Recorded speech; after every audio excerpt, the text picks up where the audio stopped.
নমস্কাৰ দেখাবলৈ গৈ আছো গুপ্তকাশী বিশ্বনাথ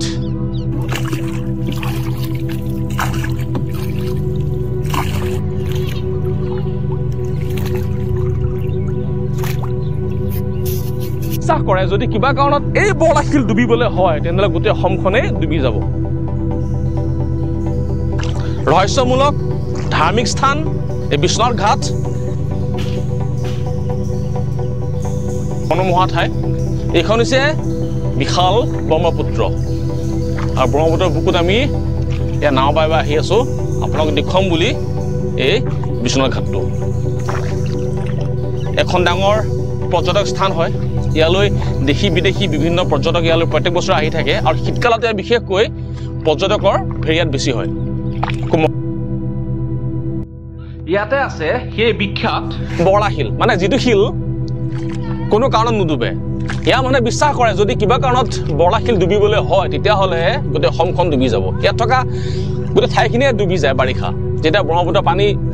ওপৰলৈ উফন্দি আহে তেতিয়া কি হৈ যায় থকা প্ৰতিটো শিলে ডুবি যায় কিন্তু বৰলাশিল একমাত্ৰ যিটো শিল নুডুবে তাৰো এটা ৰহস্য আছে মই বৰলাশিলটো ওচৰৰ পৰাই কৈ আছো বৰলাশিলৰ কাহিনীটো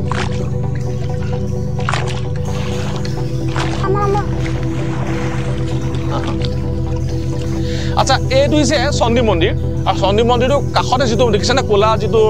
ডাঙৰ শিল আছে এই শিল হাতী শিল বুলি কয় দেখিছা চাগৈ বাকীবিলাক শিলৰ ৰং অলপ বেলেগ ধৰণৰ কিন্তু সেই ক'লা শিলটো দেখিছেনে ৰংটো অলপ বেলেগ ধৰণৰ কাৰণ আমাৰ ইয়াত যে দেখিছে শিলবিলাক আচলতে শিলবিলাক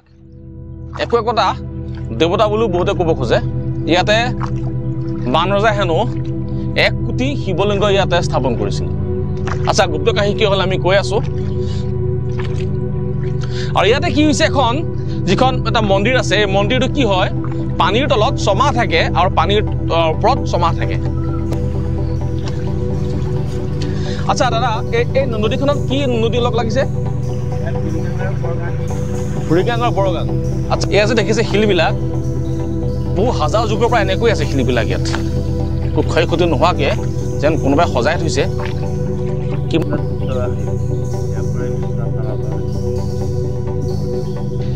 আৰু বিশাল মহাবাহু ব্ৰহ্মপুত্ৰৰ মাজত আছে এই গুপ্তকাশী এই বিশ্বনাথ মূল মন্দিৰভাগ মন্দিৰ ছমাহ পানীৰ তলত থাকে আৰু ছমাহ পানীৰ ওপৰত থাকে মানে কি হয় বাৰিষা কালত এই মন্দিৰভাগ পানীৰ তলত ডুবি থাকে আৰু তাৰ পিছত যেতিয়া পানী শুকায় তাৰ পিছত মন্দিৰভাগ পানীৰ ওপৰত উঠি আহে খুব পবিত্ৰ স্থান যদি বিশ্বনাথ ঘাটলৈ আহে ফুৰিবলৈ তেতিয়া অন্তত এই মন্দিৰভাগ দৰ্শন কৰিবলৈ নাপাহৰিব দেখিছে এইটো হৈছে এটা সৰু নদীদ্বীপ এইটো হৈছে উমাতুমনি নদীদ্বীপ তাতো উমা দেৱীৰ মন্দিৰ আছে আৰু বিভিন্ন মঠ মন্দিৰ সিফালো আছে বুলি আমি জানিব পাৰিছোঁ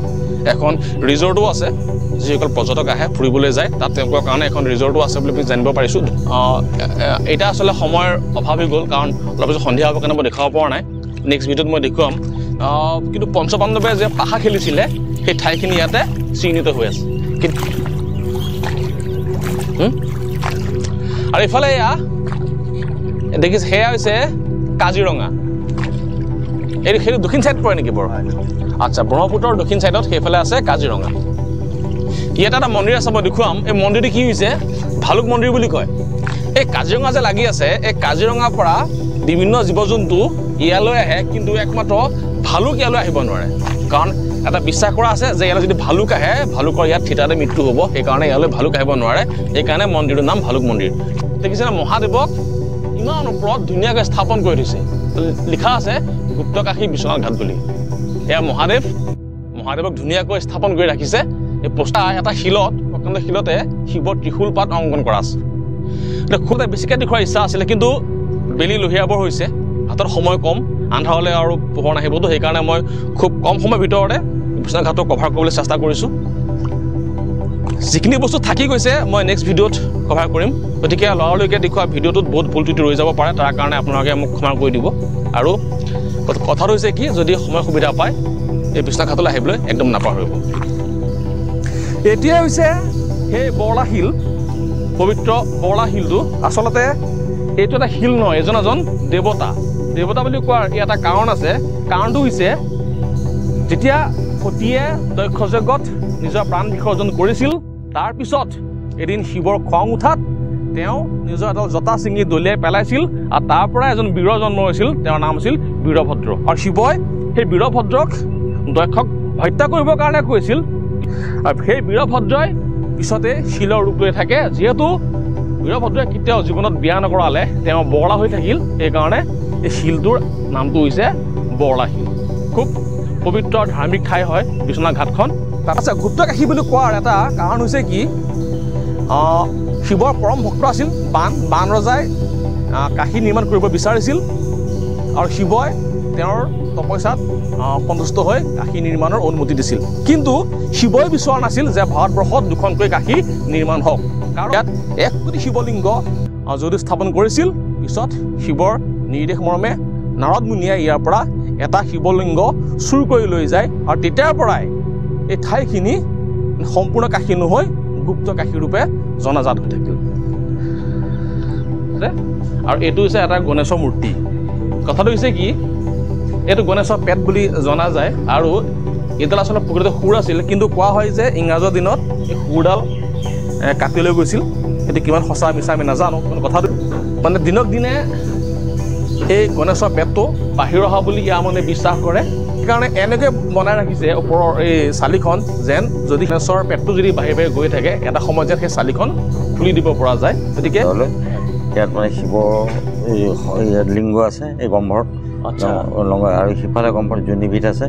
আৰু এইটো গণেশৰ হেৰি এইটো গণেশৰ মানে হাতীৰ চিম্বল সন্মুখত সুৰ আছিলে এইটো ভাঙিছে বিটিছে ভাঙিছে তাৰপিছতে ইয়াত মানে এই সন্মুখত থকাজন বীৰভদ্ৰ বৰলা শিল বুলি কওঁ বীৰভদ্ৰ মানে কি হ'ল বীৰভদ্ৰ শিৱৰ যথাজাত পুত্ৰ মানে আৰু আমাৰ বিশ্বনাথত 27 দেৱালয় 27খন দেৱাল আছে 19 কোটি শিৱলিংগ 1 কোটিলৈ এজনৰ বিগ্ৰহ কম মানে 1 কোটি পূৰা আছিলে তাৰমানে শিৱই 2টা কাশী নাপালে কাৰণ তেওঁ এটা শিলাখণ্ড জখলাবনৰ এখন বাণেশ্বৰ দেৱালয় এই এটা তাত লুকুৱাই দিলে গুপ্ত হ'ল বিশ্বনাথ গুপ্ত কাশী বিশ্বনাথ হা বিশ্বনাথ ঘাটৰ আটাইতকৈ প্ৰাচীন আৰু মূল শিৱ মন্দিৰভাগ যিভাগ মন্দিৰ আহোম স্বৰ্গদেউ ৰাজেশ্বৰ সিংহই নিৰ্মাণ কৰিছিল শিৱসাগৰৰ যিটো শিৱদৌল সেই শিৱদৌল যিটো নিৰ্মাণৰ শৈলী সেই একে নিৰ্মাণ শৈলীৰে বিশ্বনাথ ঘাটৰো এই শিৱ মন্দিৰভাগ নিৰ্মাণ কৰিছিল শ্ৰেষ্ঠ পৰ্যটনস্থলী হিচাপে গঢ় লৈ উঠিছে বৰ্তমান বিশ্বনাথ ঘাট এটা সময়ত যদিও এইটো জাহাজ ঘাট আছিল এতিয়া কি হৈছে পৰ্যটকৰ কাৰণে এটা বিশেষ আকৰ্ষণীয় ঠাই হৈ পৰিছে এই বিশ্বনাথ ঘাট আচ্ছা গুপ্তকাশীৰ প্ৰথম খণ্ডত ইমানেই যদি আপোনালোকে ভাল লাগিছে লাইক শ্বেয়াৰ কৰিবলৈ নাপাহৰিব আৰু যদি এতিয়ালৈকে মোৰ চেনেলটো ছাবস্ক্ৰাইব কৰা নাই প্লিজ ছাবস্ক্ৰাইব কৰি ল'ব যাতে এনেকুৱা ধৰণৰ বিভিন্ন ভিডিঅ'ৰ জৰিয়তে মই আপোনালোকক লগ পাই থাকোঁ ধন্যবাদ লগ পোৱাৰ আশাৰে জয় আহক